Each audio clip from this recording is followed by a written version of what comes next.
Baik, selamat sore Bapak Ibu semua. Selamat datang kembali di Manufacturing Digital Hub. Di hari ketiga, session ketiga, kita akan bahas topik menarik yang mungkin katanya ini udah banyak kita dengar setiap hari ya Pak. Namanya AI atau Artificial Intelligence. Ini tema yang kita akan bahas adalah Automate Manufacturing Operation with AI Agents ya. Jadi kita akan dengarkan sesi dari Pak Ben Arifo Abdullah selaku Country Manager PT Glistris Indonesia. Silakan Pak Ben. Baik, terima kasih Pak Fangki. Selamat siang rekan-rekan semua. Saya terima kasih udah sempatkan join di hari ini. Jadi saya Ben Arifo Abdullah. Saya Country Manager untuk Glistris Indonesia untuk produk yang kita namakan ini GIA. Jadi GIA ini Bapak Ibu itu merupakan satu agentic AI atau AI agent yang dia ini punya kemampuan untuk berpikir, melakukan analisa, dan meniru pekerjaan manusia atau staff kita itu di komputer. Seperti itu. Nah, mungkin Bapak-Bapak dan Ibu-Ibu ini familiar dengan Robotic Process Automation atau RPA. Yang mana RPA itu kan dia itu mengotomatisasi pekerjaan-pekerjaan yang sifatnya itu manual ataupun repetitif. Nah, sedangkan di agentic AI yang kita bawa ini, itu kita berikan satu kemampuan lebih advance, yaitu dia itu bisa berpikir, dia itu bisa melakukan adaptasi, dan juga dia bisa kasih solusi ke staff-staff kita.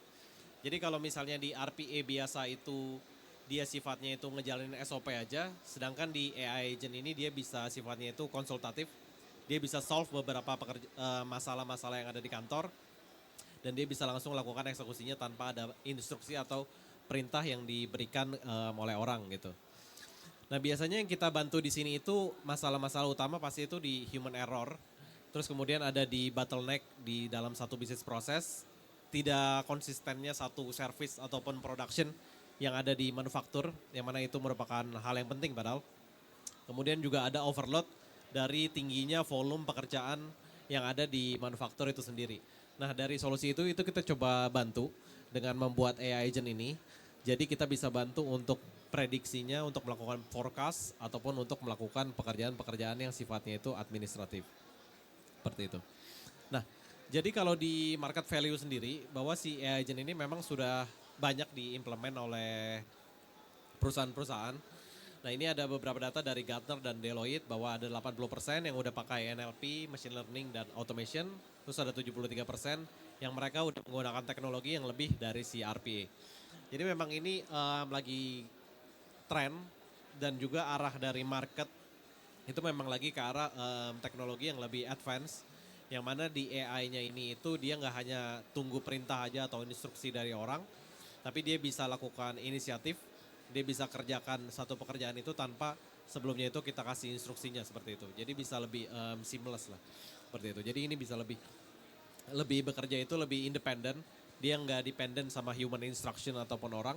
Dan juga ini juga cukup ideal untuk tipe-tipe pekerjaan yang kompleks atau membutuhkan decision making lah. Seperti itu. Oke. Nah ini di sini itu kenapa kalau misalnya manufaktur itu memerlukan AI agent, terutama AI agent itu perlu diimplementasi segera gitu. Karena biasanya di manufaktur itu mereka itu harus jaga yang namanya itu kualitas dari produk mereka. Dan juga kadang-kadang volume dari production mereka itu tinggi. Sehingga biasanya itu butuh orang tambahan lagi, manpower tambahan. Dan juga kadang-kadang itu ada masalah di human skill yang mungkin kurang mumpuni atau ada beberapa tim yang perlu dilakukan supervise yang kuat. Nah di sini AI agent itu bisa fit di sana gitu. Jadi kita ini bisa melakukan monitoring ke karyawan-karyawan yang ada di pabrik, dalam hal ini buruh-buruhnya. Kita juga bisa sebagai solusi bagi ada trouble ataupun misalnya isu yang berkembang di pabrik sana. Sehingga ini bisa jadi ke knowledge center juga. Jadi yang sebelumnya itu mungkin semua itu cara ambil keputusan itu berdasarkan manual. Nah sekarang itu kita bisa support dengan AI agent ini, bisa tanya dan dia bisa langsung eksekusi perintah tanpa ada ini. Seperti itu. Baik. Nah, di sini itu tentang bagaimana caranya itu kita bisa melakukan transformasi di operasional manufaktur itu sendiri. Jadi ada 3 poin yang kita coba bantu di sini, yaitu kita meningkatkan productivity. Itu udah umum lah ya. Karena memang automation itu kuncinya itu atau goalsnya itu memang untuk meningkatkan produktivitas dari orang itu sendiri. Jadi yang tadinya itu orang itu fokus ke pekerjaan-pekerjaan yang sifatnya itu repetitif, yang administratif, ini dia bisa lebih fokus ke pekerjaan yang lebih human lah, yang memiliki value lebih seperti itu.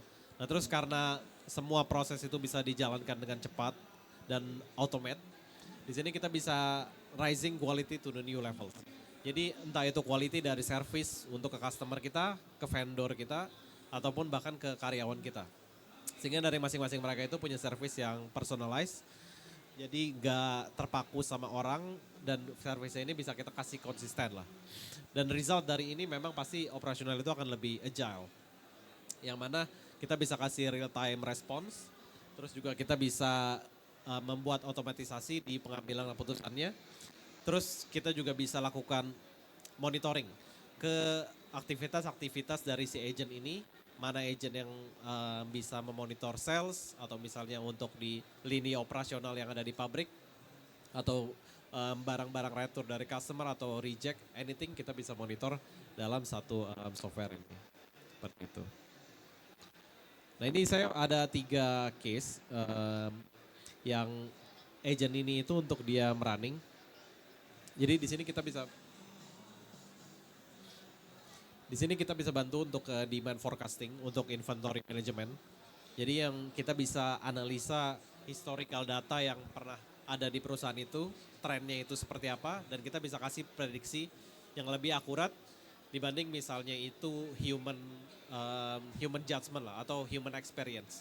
Jadi di sini AI itu nanti akan lihat data historicalnya, dia akan lihat perbedaan dari masing-masing date atau masing-masing produk, sehingga nanti dia bisa kasih prediksi ke corporate ataupun ke manufacturer tentang stok-stok mana yang harus di restock segera atau yang udah mau habis, atau misalnya yang perlu ditambahkan, atau misalnya yang paling cepat laris gitu, paling cepat laku ke distributornya apa segala macam. Itu semua bisa kita monitor dalam satu kali software aja. Something like that. Like. Dan untuk bikin agent ini itu kita low code platform. Jadi ini nggak perlu spesifik skills atau spesifik knowledge untuk bisa buat ataupun running produk ini. Ini cukup kita paham aja bisnis prosesnya, selevel admin atau selevel staff itu bisa lakukan automate. Seperti itu. Baik. Nah ini contohnya seperti ini. Jadi once dia udah oke, dari historical data saat kita kasih input dia akan langsung keluarin output barang-barang mana yang kira-kira itu perlu dilakukan restock. Dan kira-kira barang-barang mana yang stoknya itu masih aman gitu. Jadi kita bisa lakukan secara otomatis. Like that. Ya, kalau yang ini itu terkait di predictive maintenance untuk mesin-mesin. Jadi kita di sini lakukan monitoring data dari mesin-mesin itu. Kita spot anomalinya. Kalau misalnya ada mesin yang mungkin performanya udah mulai turun sehingga butuh maintenance. Dan juga kita perintahkan orang itu untuk melakukan maintenance-nya gitu. Jadi kita langsung order maintenance-nya sehingga nanti mesin itu tuh sebelum dia downtime itu udah bisa kita antisipasi sebelumnya. Seperti itu. Jadi sifatnya ini memang proaktif. Dia bisa ngurangin cost, dia juga protect equipment dan juga memastikan bahwa manufacturer ini tetap safe dan reliable untuk operasionalnya. Seperti itu. Like something like this. Baik. Nah ini kalau terakhir ini terkait di dokumen. Jadi kalau di dokumen ini kita combine juga dengan OCR, teknologi tradisional.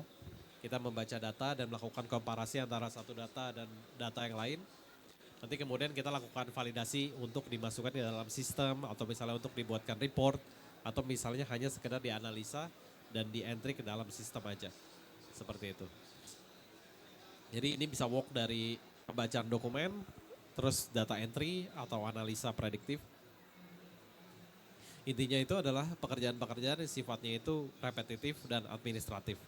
Pekerjaan-pekerjaan yang orang itu suka ngabisin waktu lembur-lembur, sehingga mungkin pabrik harus bayar lemburan. Nah di sini kita bisa saving the cost dengan automate, dan ini akurasinya itu bisa dibilang sangat tinggi lah. Jadi human error itu nanti akan di-eliminate sehingga semua bisa running dengan smooth. Right.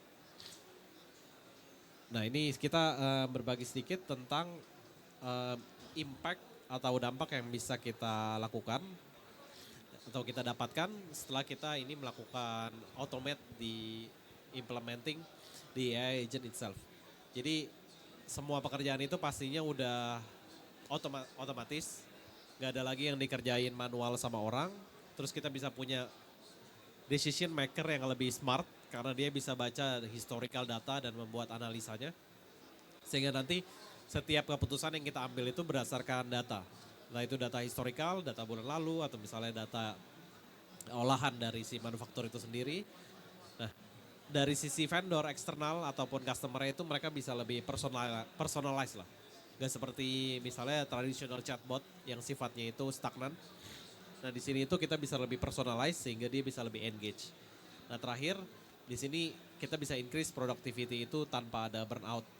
Jadi CAI ini itu nanti dia bisa berlaku seperti expert untuk mencegah orang-orang ini itu burnout karena pekerjaan-pekerjaan yang tadi. Yang sifatnya administratif yang mungkin low value sehingga bisa di cover oleh si automation itu sendiri.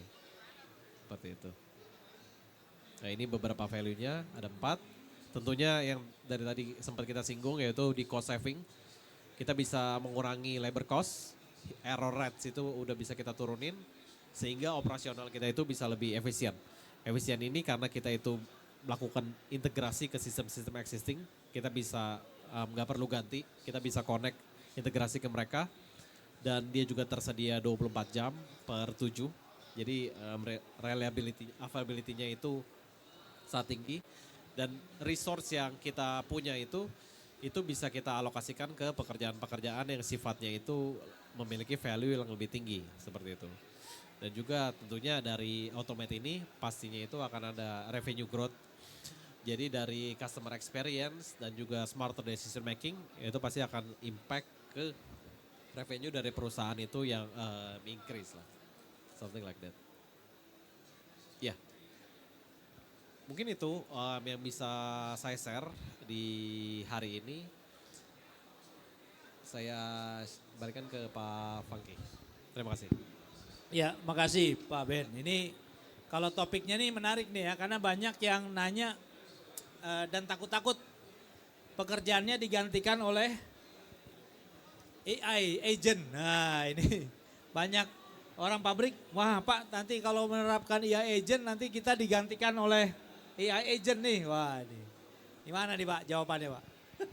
Iya, jadi sebenarnya AI agent dan beberapa AI itu memang pada dasarnya itu dia tidak menggantikan manusia lah. Cuman dia ini lebih ke arah membantu pekerjaan manusia yang tadinya manusia ini itu kerjain yang sifatnya administratif, low value. Ini kita dengan adanya AI agent ini manusia itu bisa fokus ke pekerjaan yang value-nya itu lebih tinggi. Yeah. Pekerjaan-pekerjaan yang lebih dia suka lah. Jadi human become a human. Something like Jadi sebetulnya tidak menggantikan peran manusia ya di pabrik ya, karena penerapan AI agent ini justru membantu tugas-tugas yang mungkin manusia kalau udah ngerjainnya lama capek gitu kan Pak ya. Dan angkanya muter terus nginputin lah ya. Atau setiap hari dia pagi sampai sore. Iya, kalau manusia kan berhenti dulu nih Pak, kayak saya tadi ngopi dulu. Betul, ya kan? jadi punya waktu lebih untuk ngopi lagi. Ya ini jadi sebetulnya seperti ini akan membantu agar penerapan ataupun tugas-tugas ya yang dilakukan oleh manusia itu jauh lebih baik betulnya ya. Seperti itu. Iya. Nah Pak, kalau lihat dari penjelasannya ini apakah ini tetap bagian dari solusi yang namanya RPA Pak? Iya. Robot Process Automation. Iya, jadi memang di agentic AI itu sendiri, itu memang dia itu kombinasi dari beberapa teknologi tradisional, termasuk ada RPA dan ada OCR. Nah tapi ada satu yang ditambahkan itu di situ dia ada large language model. Yang mana mungkin kalau RPA itu dia jadi tangan dari robotnya, tapi si agent ini nanti dia akan jadi otak digital dari si agentnya itu sendiri. Jadi memang itu dalam satu rangkaian sehingga jadi satu AI agent atau agentic AI. Jadi ini bukan cuma sekedar RPA Pak ya? Iya. Jadi ini plus-plus nih, RPA plus-plus ya. Jadi ada kemampuan artificial intelligence-nya, artinya kita harus training dulu Pak. Untuk training itu biasanya kita training dengan kebijakan dari manufacturer itu sendiri, Pak. Nah, kita trainingnya dari si proses RPA-nya. Iya. Oh. Jadi kebijakan-kebijakan di manufacturernya, aturan-aturan kerjanya itu kita masukin ke dalam si agentnya ini untuk dia pelajari. Jadi nanti saat dia jawab itu nggak halusinasi, dia bisa kasih jawaban yang sesuai dengan SOP atau prosedur yang Iya. ada di perusahaan. Contoh nih Pak, contoh Pak. Biasanya kalau di pabrik Pak, kita nih vendor masukin dokumen bentuknya invoice Pak. Ya kan? Invoice-nya ini bisa fisik, bisa digital. Ya PDF Pak ya. Iya, iya, iya. Terus sama orang bagian apa namanya yang proses invoice ini dia nginputin Pak. Dia kan nginputin nih dalam sistem nih, ke dalam sistem ERP-nya ya. Udah canggih Pak, udah pakai ERP yang depannya S itu Pak. Nah, Nginputin satu-satu nih. Nah ini perannya AI agent ini di mana kalau bisa menggantikan fungsi itu Pak? iya. Jadi untuk sistem-sistem yang ada, entah itu ERP, CRM, atau misalnya ada HRIS, anything, itu sebenarnya nanti dia kita leave as it is saja. Dia tetap ada di sana. Nah kita ini lebih mengutilize sistem-sistem yang udah ada. Makanya kadang-kadang saat kita implementasi ERP atau CRM, itu ROI-nya itu mungkin kurang berasa gitu. Karena tadi, untuk, ya di belakang sudah automate lah. Untuk masuk ke ERP udah canggih semua. Tapi saat masuk ke ERP itu masih manual dikerjakan sama orang. Iya, tetap perlu orang Pak di situ Pak. Iya, justru di situ kita bisa fit. Jadi di sini kita bisa proaktif untuk lakukan data entry ke dalam sistemnya. Kita bisa cek abnormality dari transaksi sehingga yang masuk ke ERP atau CRM itu udah pasti data yang valid sih. Karena meskipun sekarang mereka udah bisa invoicing ya Pak pakai sistem ngirimnya invoice-nya diterima by PDF misalnya ya. Tapi tetap orang Pak yang ngerjain tuh Pak. Betul. Nah itu tuh Pak. Iya. Ya. Jadi ini akan membantu ya Pak ya Iya. untuk seperti itu ya. Dan kita bisa kasih service itu yang lebih konsisten lah Pak. Karena orang itu, human itu memang pada dasarnya itu bisa mood swing. Ya. Dia bisa capek, dia bisa apa. Nah di sini itu kita bisa kasih service yang konsisten untuk pekerjaan yang administratif. Sehingga orang ini bisa fokus ke pekerjaan itu yang lebih bernilai sih. Iya, ya. Jadi kalau Pak Ben nih bahasanya malu-malu nih biar bisa mengerjakan yang lebih bernilai. Padahal sebetulnya fungsinya ini udah benar-benar bisa automate ya. Jadi tadi kan ada kemampuan RPA, ada OCR-nya OCR. ya. Jadi dokumen yang masuk bisa otomatis langsung dibaca ya, gitu Yes. ya. Dibaca, field-nya semua masuk, ada proses automation-nya, ada proses artificial intelligence-nya. Jadi udah nggak perlu orang lagi Pak ya? Masih perlu dong. Nah untuk ngapain orang ya Pak? biasanya orang ini karena AI itu kan pasti human itu lebih cerdas, jauh lebih Iya, pintar iya. dari orang. Nah biasanya keputusan-keputusan yang sifatnya strategis, Ya. yang sifatnya itu krusial, itu nanti AI-nya itu bisa kasih saran lah. Apa yang solusi apa yang bisa diambil. Tapi by default itu nanti tetap akan orang yang melakukan decision making-nya. Ya. Tapi data semua persiapan apa yang dibutuhkan untuk melakukan decision making itu udah kita siapin. Ya, jadi ini kalau teman-teman di dalam konsep artificial intelligence namanya human in the loop. Human in the loop. Iya, human in the loop. Jadi dia tetap ada fungsi pengawasan oleh orang untuk melihat kalau tadi case-nya invoice masuk, ya ini tetap orang akan ngelihat oh ini invoice-nya benar apa enggak gitu ya. Seperti itu. Ngecek seperti itu ya. Jadi tetap ada.